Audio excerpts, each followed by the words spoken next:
Train पर अकेली लड़की की कहानी। Hot love story. एक लड़की सुनसान सीट पर अकेली बैठी थी। शाम का समय था, रात होने वाली थी। वो लड़की अपनी सीट पर अकेली बैठी हुई थोड़ी बहुत नींद के कारण झुक रही थी तो कभी उठ रही थी। वो लड़की देखकर ऐसा मालूम हो रहा था कि उससे अकेला कोई सफर करने के लिए भेजा है, मतलब उसके साथ कोई भी और आने जाने वाले लोग नहीं है। इतने में वहां उस ट्रेन की बोगी में टीसी आ गया था टिकट चेक करने के लिए। जैसे ही टिकट चेक करने वालों को देखी वो लड़की अचानक घबरा गई और उसकी नींद थोड़ा भी टूट गई थी। वो लड़की जैसे ही टीसी आई को अपने पास आती देख रहे थे वैसे वैसे ही घबराना शुरू कर रही थी। मुझे देखकर यह मालूम हो रहा था कि उस लड़की के पास टिकट तो बिल्कुल भी नहीं होगा। इसी कारण से वो लड़की टिकट चेक करने वालों को देखकर ऐसे काम पर ही थी जैसे उसके पास टिकट हो ही ना हो। जैसी टिकट चेक करने वाले उस लड़के से पूछता है कि टिकट दिखाओ, तभी वो लड़की गुमसुम और मधुर आवाज में कहती है कि मेरे पास टिकट नहीं है, मुझे बहुत जरूरी काम है, मेरी माँ की मृत्यु हो गई है, इसी काम से मैं शहर से गांव जा रही हूँ। मैं जल्दीबाजी में घर में पैसा भी भूल चुकी हूँ, इस कारण से मैं टिकट भी नहीं ले पाई थी।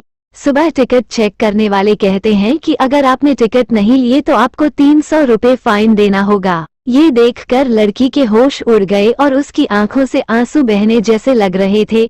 मतलब कैसा मालूम हो रहा था कि वो लड़की कुछ देर में रो देती है, फिर उसके बाद वो लड़की टिकट चेक करने वाले को समझाते हुए कहती है कि मेरे पास टिकट नहीं है और पैसे भी नहीं है। अगर मेरे पास पैसे रहते तो मैं टिकट जरूर कटा लेती। मैं किसी मजबूरी के कारण अपने गांव जा रही हूँ, इसी कारण से मैंने टिकट नहीं ले पाई है। उसे बहुत किसी तरह से टिकट चेक करने वाले को समझाकर वो लड़की भेज देती है। टिकट चेक करने वालों को भी उसका भी पर दया आ जाती है और वो पूरी सफर तय करने तक का टिकट भी फ्री में उसे दे देता है। वहां पास के बैठे ऊपर वाली सीट से मैं ये सब उन सभी नजारा देख रहा था। जब मैंने उस लड़की को देखा तो वो लड़की सोने ही वाले थी और अपना चादर उठाकर सोने के लिए अपने शरीर पर ओढ़ ली थी। थोड़ी देर बीत जाने के बाद उस लड़के को शायद नींद नहीं आ रही थी। फिर मैंने नीचे उतरा वॉशरूम जाने के लिए तो उस लड़के से मैंने पूछ ही लिया था। मैंने उस लड़के से पूछा था कि क्या आपके पास बिल्कुल भी पैसे नहीं है। वो लड़की घबराई और कहती है कि मैं जल्दीबाजी में घर से निकल गई हूँ, जिस कारण से मैं पैसे लेना उसी भूल गई हूँ। उसके बाद मैं उसे 500 रुपये अपनी जेब से निकालकर उसे देने का प्रयास करता हूँ, लेकिन फिर भी वह लेने से मना करती है। मैंने उससे कहा कि मैं तुम्हें कोई एहसान नहीं कर रहा हूँ, मैं तुम्हें अपना एड्रेस बता रहा हूँ, तुम्हारा जब मन करे तब इन पैसों को भेज सकते हो, लेकिन अभी तुम्हारा पैसों का बहुत जरूरी है, इसके बिना तुम भूखे रहोगे और घर जाने के लिए टैक्सी इत्यादि का भाड़ा भी तो चाहिए। इतना सुनते ही और मेरे मनाने के बाद वो लड़की पैसे ले लेती और कहती है कि मैं घर जाकर पैसे का इंतजाम करके आपको उन पैसे को भेज दूंगी। उस बहुत लड़की सो जाती है। लड़की का सफर सुबह में 2 बजे पूरा हो जाती है और लड़की उस ट्रेन से उतर जाती है। उसके बाद जब मैं नींद से जागा तो देखा कि वो लड़की अपनी सीट पर उपलब्ध नहीं है।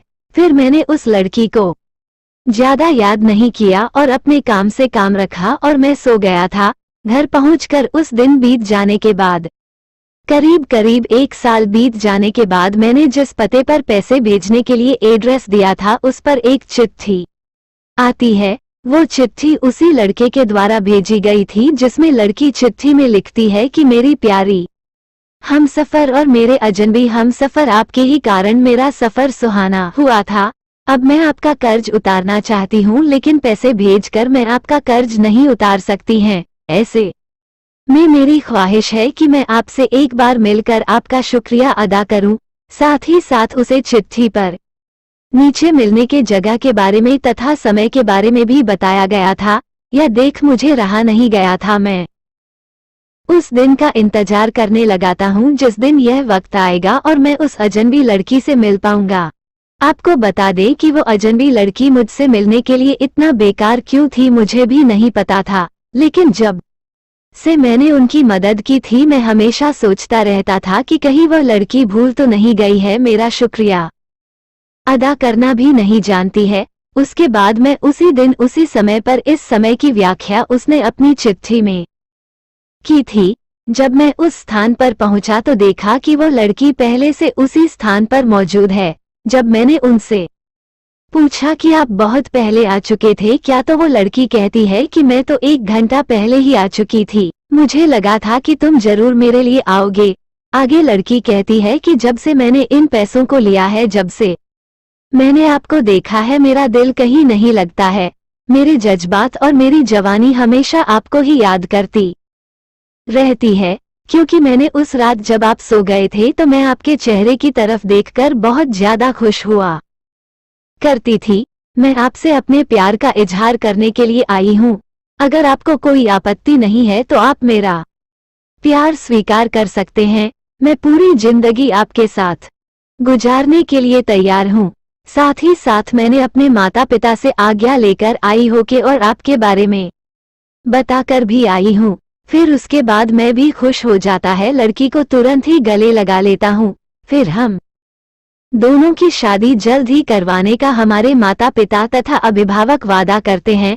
उसके बाद से फिर हम लोग दोनों फोन पर खूब रात भर बातें करते हैं और जिंदगी का लुत्फ उठाते हैं।